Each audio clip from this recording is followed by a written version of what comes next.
আসসালামু আলাইকুম এভরিওয়ান, পদ্মার আড়ালে সবাইকে স্বাগতম। দেশ ও দেশের বাইরে যে যেখান থেকে আমার ভিডিও দেখছেন, আশা করি সবাই ভালো আছেন। আলহামদুলিল্লাহ আমরা ভালো আছি। আজকের ভিডিওটা সকাল থেকেই শুরু করছি এবং সরকারে নাস্তা করার পর কিচেনে কাজগুলা করে নিচ্ছি। এই যে 2-3 দিন যে অসুস্থতা ছিলাম, যার কারণে সব কিছু একদম তেলচিটে ভাব জমে গেছে। এগুলা হলুদ, মরিচ, চিনি এগুলোর ডাব্বাগুলো আমি ভালো করে ক্লিন করে নিচ্ছি। এভাবে প্রথমে হালকা স্যুপ দিয়ে ক্লিন করে নিচ্ছি, পর ড্রাই কাপড় দিয়ে সবগুলো ক্লিন করে ফেলবো। আলহামদুলিল্লাহ 2 দিন বৃষ্টি হওয়ার কারণে ওয়েদারটা অনেক ভালো এবং শান্ত।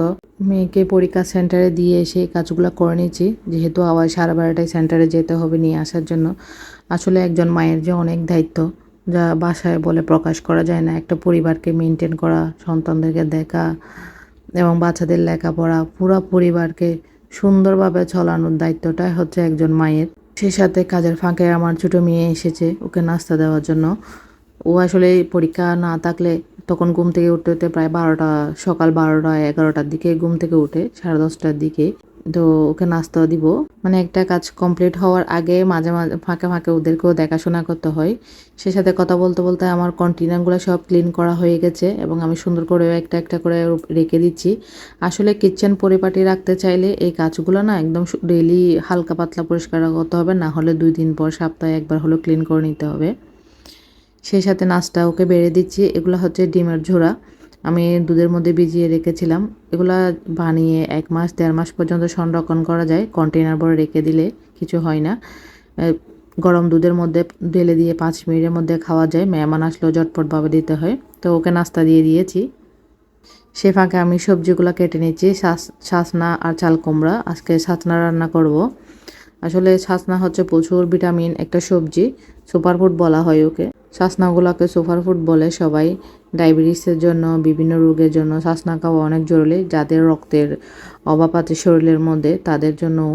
আসলে এক এক অঞ্চলে ছাচনাগুলো এক একভাবে কাটা হয়। আমরা এভাবে খেয়ে থাকি, চামচ দিয়ে ভিতরের জিনিসটা এভাবে নিয়ে ফেলি, বাইরের খোসাটা ফেলে দিয়ে। সেই সাথে ছাচনাগুলোও কেটে নিয়েছি চাল কুমড়া ধুয়ে পরিষ্কার করে নিয়েছি আমি।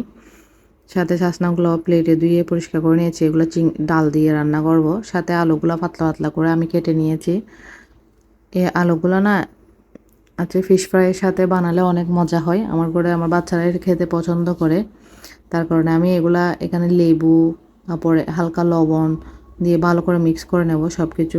এবার ট্রাইয়ের উপর সবগুলা মেলে দিচ্ছি। তারপরে ফিশ ফ্রাইটা বসিয়ে দেব ওভেনে দেওয়ার জন্য। এটা আমি কালকে ম্যারিনেট করে গেছিলাম গতকালকে। এই ফিশ ফ্রাইটা এখন আমি ট্রাইয়ের উপর বসিয়ে দিয়ে ওভেনে বসিয়ে দেব। ওভেন আমি আগে থেকে ফ্রি হিট করে রেখেছি 10 মিনিটের জন্য। আপনারা চাইলে দুইটা একসাথে দিতে পারেন বা বড় মাছ দিতে পারেন, রুই মাছ, নারটিকা, তারপর যার যেটা পছন্দ আর কি, রূপচাঁদা মাছ, কাতাল মাছ, যেটা খেতে ইচ্ছে করে এইভাবে বানাতে পারেন, খেতে অনেক মজা হয়। ওভেনে বসিয়ে দিচ্ছি আমি প্রায় আধা ঘন্টার জন্য। আধা ঘন্টার মধ্যে প্রায় রেডি হয়ে আসবে। 1 আওয়ার লাগে একটা ফিশ ফ্রাই হতে ওভেনের মধ্যে। টেম্পারেচার আমি 200 ডিগ্রিতে দিয়ে দিয়েছি। সে সাথে মিষ্টি আলুগুলো আমি ধুয়ে ক্লিন করে নেব বিকালে খাওয়ার জন্য। মিষ্টি আলুটা অনেক পছন্দ আমার, খেতে ইচ্ছে করে যখন বৃষ্টি পড়ে। এরকম কেটে কেটে সুন্দর করে পরিষ্কার করে নিয়ে নিচ্ছি এবং সিদ্ধ করে রেখে দেবো বিকালে চায়ের সাথে খাওয়ার জন্য। ধুয়ে আমি নিয়ে নিয়েছি, এখন দিব পানি, সাথে দিয়ে দিব লবণ, দিয়ে সিদ্ধ দিয়ে দেব। আসলে মা তো মাই হয়, মায়ের সাথে কোনো তুলনা হয় না। কথা বলতে বলতে আমার চাল কুমড়া, শাসনা সব রান্না করা হয়ে গেছে মাশাল্লাহ। সেই সাথে পটেটোগুলোও সিদ্ধ করা হয়েছে। এবার ওভেন থেকে ফিশ ফ্রাইগুলো আপনাদের দেখাচ্ছি কীরকম হয়েছে। দেখতে অনেক সুন্দর হয়েছে, কারণ ঝটপটভাবে রান্না করে আবার সেন্টারও যেতে হবে বাচ্চাকে নিয়ে আসার জন্য, যেহেতু এক্সাম শেষ হয়ে যাওয়ার টাইম। আলহামদুলিল্লাহ এটা হচ্ছে আমার সেন্টার থেকে আসার পরের ভিডিও। গোসল করে নামাজ পড়ে রেডি হয়ে গেছে দুপুরে খাওয়ার জন্য এবং টেবিলেও সব কিছু পরিবেশন করেছি বাচ্চাদের জন্য।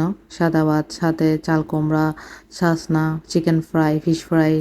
আলহামদুলিল্লাহ আজকের ভিডিওটা এটুকু। ভালো থাকবেন, সুস্থ থাকবেন। আসসালামু আলাইকুম।